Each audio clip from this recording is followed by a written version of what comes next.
Coach, I get the concept of next man up, but why does it seem like the Patriots are seemingly better than any other team in being successful, even riddled with injuries? Well, there's actually multiple injuries. I'd say the first, or multiple reasons. The first one is development, player development. And the back end of the roster, the practice squad guys at a lot of organizations are just that. They're afterthoughts in the game planning. In New England, there's time spent after practice with the core coaches to help develop those guys. And then they'll go to some extra meetings and work with the young coaches to continually develop those guys as well. Coach, isn't it almost a little bit like college? Like, as far as the overall teaching extends beyond the football field more than what we see at most other professional teams. Definitely, and there's real investment in the human capital. And as a defensive back coach, I was as responsible for the practice squad guy as I was for the starter, making sure that he understood the game plan. And young coaches in the organization, that's the way that they get better, is they get to aggressively coach those guys. So that's one part. The second part is smart players.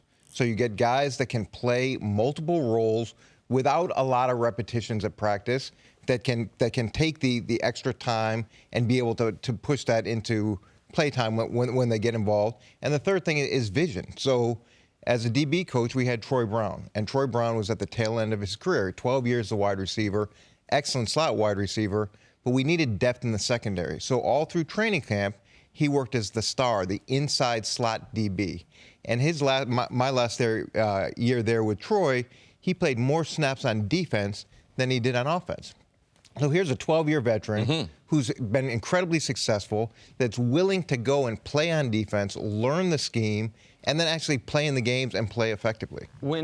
So people make, in like local markets especially, when you're analyzing your local football team, people make a big day of the final roster cuts. The day the roster is cut to 53 guys, they then set their practice squad. And unless your team is terrible, meaning you're going to have a very high waiver position, usually that 53 guys, 50-50, one of them, that's your team for the season. With the Patriots, like, it feels to me, and tell me if I'm right on this, the churn at the bottom of the roster. Like, you might make the roster opening day, but those guys 40 through 53 know that, and for, I guess 1 through 40 as well, but particularly the back end of the roster know that every single week they are bringing in potential replacements. They are evaluating me, and that roster, what it is, from week 1 to week 17, I would have to think is more different than any other good team in the league. I'm a big believer in that. I'm a big believer in your ability to constantly evaluate the bottom end of the roster. And we used to rank the practice squad guys every week. We'd have the scouting staff do that. And I'd spend some time with those guys and say, look, you're number 8. So if we need a player, you're the first one out. And it was based off of his practice. It was based off of the things he was doing in meetings. So it was very clear that the development was expected across the board. And you can get better in different spots by continuing to look to replace guys. The other thing that Belichick, besides the player development, which it's so key in a program, but it's the ability to be able to get the best out of a person, even who has limited height, weight, speed. That's what they do that they don't get credit for. Bill Belichick identifies a player of what he can do for his team, and he eliminates what the guy can't do. Rex Burkhead, what can he do? Everyone else is sitting around, oh, the guy's slow. This guy can't run between the tackles. But in the New England system, what can he do from us? Well, the first thing he can do for us, he is a great special teams player. So their ability to be able to concentrate and understand, not only from an offense and defense, how important the special teams are. Now, how do I get him involved in my roster? Well, he has duplicatable skills of Dion Lewis and all the other running backs. Right. Mike Gillislee. Man, we got big plans for him. Well, you know something? Once we get him on that roster, he's been inactive a whole bunch. So their ability to continue to develop, their ability to be able to identify guys, what they can and what they can't do. But another thing is they don't make excuses in the press conferences like other fan bases do, like other teams do with coaches. That's not part of it.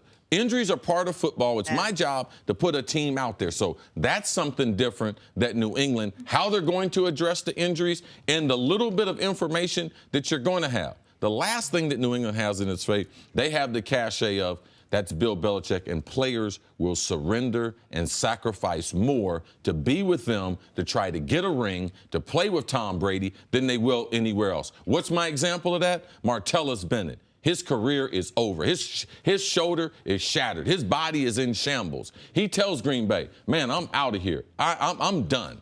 He tells no one to claim him.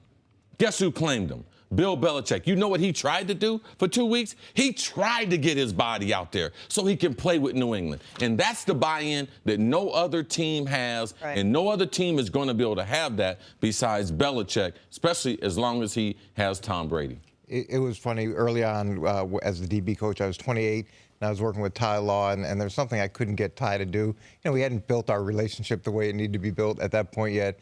And I was talking to Bill in a meeting. I'm like, I don't know why I won't do this. I've talked to him, and his thing was, that's why you have the C on your chest. That's it. That's it. That's why you have the C on your chest for coach. Go figure out how to get it done. And that's how everybody was dealt with. I don't think they should be worried.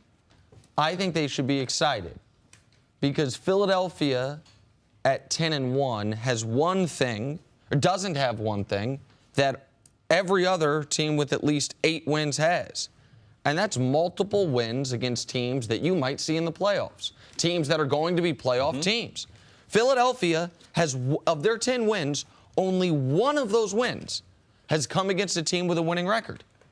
The Vikings, who are right on their heels, have 4 wins against teams with a winning record. The Steelers, who are tied for the best record in the AFC, have 5 wins against teams with a winning record. I mean, go to the Panthers, who are 2 games behind Philadelphia and lost to Philadelphia, have 4 wins against teams with a winning record. Now, that is not Philadelphia's fault. Philadelphia's only played 2 teams that currently have a winning record. Yeah, the Panthers, this is not the college playoff system. Absolutely right. Like, they don't need to build a resume. They didn't set their schedule. They're not playing Mercer. No, and they didn't pick who they played. And they played the Chiefs, who they lost to, and the Chiefs have a winning record, and they played the Panthers, who they beat.